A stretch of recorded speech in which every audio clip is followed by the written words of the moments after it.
তো who is the leader? নেতা কাকে বলে, এটা দিয়ে শুরু করি আজকে। নেতা হচ্ছে ওই লোক যে পথ দেখায়, ঠিক কিনা? কল্যাণের পথ, সমৃদ্ধির পথ, উন্নয়নের পথ, জান্নাতের পথ, ঠিক কিনা? লিডার কাকে বলে? The leader is one who knows the way, shows the way and goes the way. I repeat, আমি আবার বলছি, the leader is one who knows the way, who shows the way, who goes the way. নেতা তারে বলে who knows the way, যে পথ চিনে, নিজে পথ চিনে, shows the way, তারপরে মানুষের পথ চিনায়, পথ দেখায়, তারপর goes the way, সবাইরে নিয়ে ওই পথে চলতে পারে। চিল্লায় বলি ঠিক কিনা? নিজেও রাস্তা চিনে, রাস্তা চিনায়ও দিতে পারে, আবার ওই রাস্তায় সবাইকে নিয়ে চলতেও পারে। এজন্য নেতা ঠিক হওয়া দরকার। এটা হোক সামাজিক নেতা, হোক প্রতিষ্ঠানের নেতা, হোক মসজিদের নেতা বা ইমাম বা রাজনৈতিক নেতা, যে কোনো পর্যায়ে আল্লাহ তাআলা যাকে নেতৃত্বের জায়গায় বসিয়েছে উনি পথ দেখানোর দায়িত্ব নিয়েছে। তাই নেতা যদি পথ হারায়, পথ হারাবে অনুসারী। নেতা যদি পথ হারায়, পথ হারাবে বাংলাদেশ। নেতা যদি পথ হারায়, পথ হারাবে আমার লাল সবুজের পতাকা।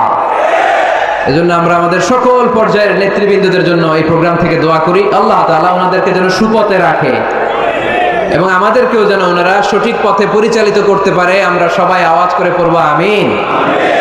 The leadership is the matter of influence, it's not the matter of position. নেতৃত্ব এটা ইনফ্লুয়েন্সের ব্যাপার, এটা পজিশনের ব্যাপার না। যে যত বেশি ইনফ্লুয়েন্সিয়াল, প্রভাব বিস্তারকারী, সে তত বড় নেতা। এটা ঠিক। কেউ যদি পজিশন পায় সেও নেতা, পজিশন পাইলেও নেতা।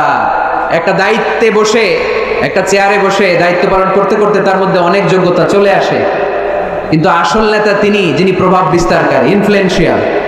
এবার বলেন তো, আমার নবী বিশ্বনবী মুহাম্মদ রাসূলুল্লাহ সাল্লাল্লাহু আলাইহি ওয়াসাল্লাম উনি প্রভাব বিস্তারকারী নেতা ছিলেন কি ছিলেন না?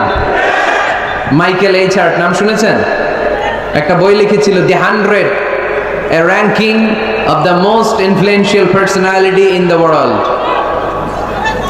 পৃথিবীর 100 জন মনীষীর জীবনী লিখে উনি বিখ্যাত হয়েছিলেন।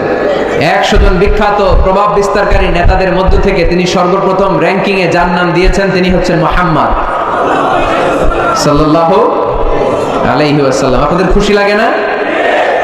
দ্য 100 বইয়ের নাম, a ranking of the most influential personality in the world.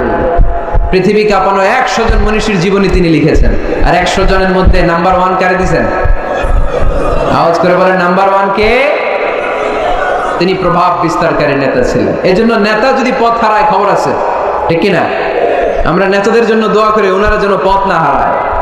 এই নেতাদের ব্যাপারে একটা আয়াত তেলাওয়াত করে আমি আমার আলোচনা শুরু করেছি, যেখানে আল্লাহ তাআলা বলছেন, ইয়াউমা নাদউ কুল্লা উনাসিম বিইমামিহিম।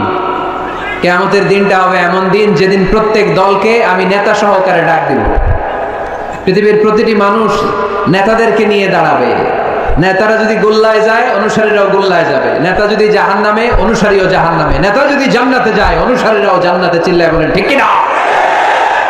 এজন্য আল্লাহ বলেন, ইয়াউমা নাদউ কুল্লা উনাসিম বিইমামিহিম ফামান উতিয়া কিতাবাহু বিয়ামিনিহি ফাউলাইকা ইয়াকরাউনা কিতাবাহুম ওয়ালা ইউযলামুনা ফাতিলা। সুবহানাল্লাহ পড়েন। আল্লাহ বললেন, সেদিন দুনিয়ার সব মানুষগুলোকে আমি তাদের নেতা সহকারে ডাকবো, নেতা সহকারে দাঁড় করাবো। সেদিন যাদেরকে ডান হাতে আমলনামা দেয়া হবে তারা তাদের আমলনামা পড়তে থাকবে। আর সেদিনকার বিচারে কারো প্রতি বিন্দু পরিমাণে জুলুম করা হবে না। সুবহানাল্লাহ পড়েন। তাহলে আপনি কি একা একা দাঁড়াবেন? আপনার সাথে কে দাঁড়াবে? আওয়াজ করে, আরো জোরে, সবাই মিলে বলেন নেতা। নেতা দাঁড়াবে, কর্মীরা দাঁড়াবে। এই জন্য নেতা নির্বাচনের সময় সাবধান। নেতার অনুসরণ করে যদি কেউ জাহান্নামী হয়, কিয়ামতের দিন সবাই নেতাকে দোষারোপ করবে।